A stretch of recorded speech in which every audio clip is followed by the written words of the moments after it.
Bismillahirrahmanirrahim. Assalamualaikum warahmatullahi wabarakatuh.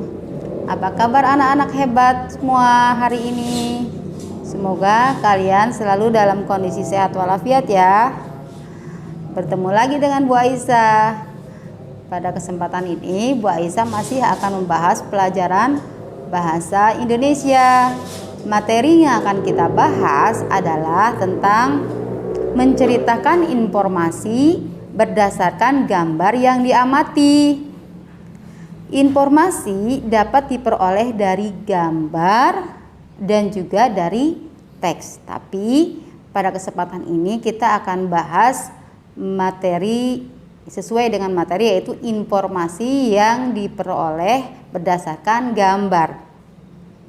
Informasi yang diperoleh berdasarkan gambar itu dapat diceritakan dengan cara menjelaskan bagian-bagian gambar secara jelas, secara detail, dan secara terperinci.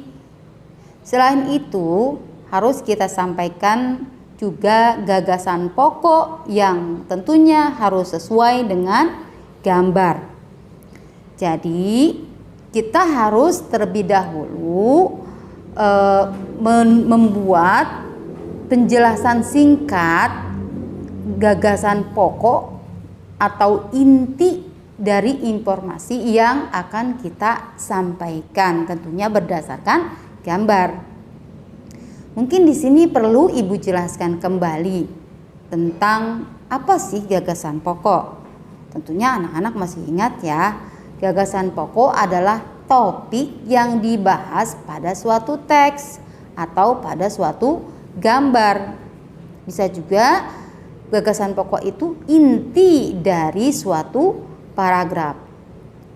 Kemudian pada penyajiannya, gagasan pokok juga bisa disajikan dalam bentuk, baik itu dalam bentuk tabel maupun dalam bentuk diagram. Oke anak-anak, di sini Ibu sudah buatkan contoh penyajian gagasan pokok dalam bentuk tabel. Jadi nanti anak-anak bisa buat gagasan pokok dalam bentuk tabel. Tabelnya seperti ini Kak. Anak-anak baca dulu paragrafnya dari awal hingga akhir secara seksama, kemudian kalian tentukan mana yang merupakan gagasan pokok. Kalian bisa temukan gagasan pokok apakah itu di awal paragraf maupun di akhir paragraf. Ya, dituliskan di sini, kemudian gagasan pendukungnya apa? Dituliskan di sini, ya. Karena biasanya pada paragraf itu terdiri dari satu gagasan pokok dan beberapa gagasan pendukung. Ya, paragraf pertama gagasan pokoknya apa? Kemudian gagasan pendukungnya apa saja. Paragraf kedua gagasan pokoknya apa? Kemudian gagasan pendukungnya apa saja. Nah, kalau di sini ini adalah contoh bagan diagram ya. Gagasan pokok juga bisa disajikan dalam bentuk diagram. Nah, bentuk diagramnya seperti ini. Ya. Misalnya gagasan pokoknya di tengah. Ya, kita tuliskan gagasan pokoknya di sini. Kemudian kita tuliskan gagasan pendukungnya apa saja. Ya, mungkin ada yang 3 gagasan pendukungnya dalam satu paragraf, ada yang 2, atau mungkin ada yang 4. Ya, tapi kalau gagasan pokok tidak boleh dituliskan di bawah, kemudian gagasan pendukungnya di atas semua, tidak boleh. Tapi kalau gagasan pokoknya dituliskan di tengah, boleh. Yang lainnya di pinggir, di bawah, atau di atas. Tapi gagasan pokoknya ditulis di tengah. Atau gagasan pokoknya mau ditulis di atas, gagasan pendukungnya di bawah semua juga boleh. Seperti itu. Ini adalah contoh dari bentuk-bentuk penyajian gagasan pokok. Oke anak-anak, mungkin itu saja yang Ibu bisa jelaskan pada kesempatan ini. Sebelum Ibu tutup, nanti anak-anak ada tugas yang harus kalian coba kerjakan di rumah. Pada halaman 83 ya. Bagian bawah di situ ada. Nanti kalian kerjakan, kalian menceritakan informasi berdasarkan gambar yang kalian amati. Di halaman 83 bagian bawah di situ ada 2 gambar. Ya, pertama kalian harus amati kedua gambar tersebut dengan baik. Ya, kemudian setelah kalian amati gambar tersebut dengan baik, dengan seksama, dengan cermat, kemudian kalian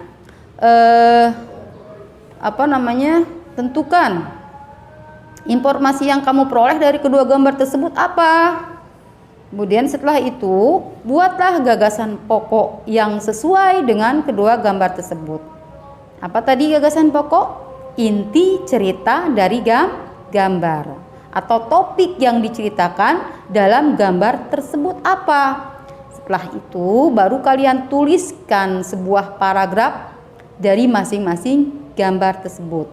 Ya, tuliskan sebuah paragraf berdasarkan gagasan pokok yang kalian sudah buat sesuai dengan gambar 1 dan juga gambar 2. Ya.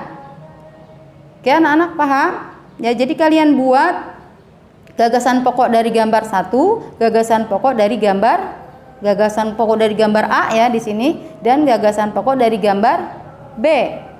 Nanti baru kalian buatkan masing-masing paragrafnya. Seperti itu anak-anak, mudah-mudahan kalian bisa paham dengan baik. Ibu Hairi, wabillahi taufik wal hidayah. Assalamualaikum warahmatullahi wabarakatuh.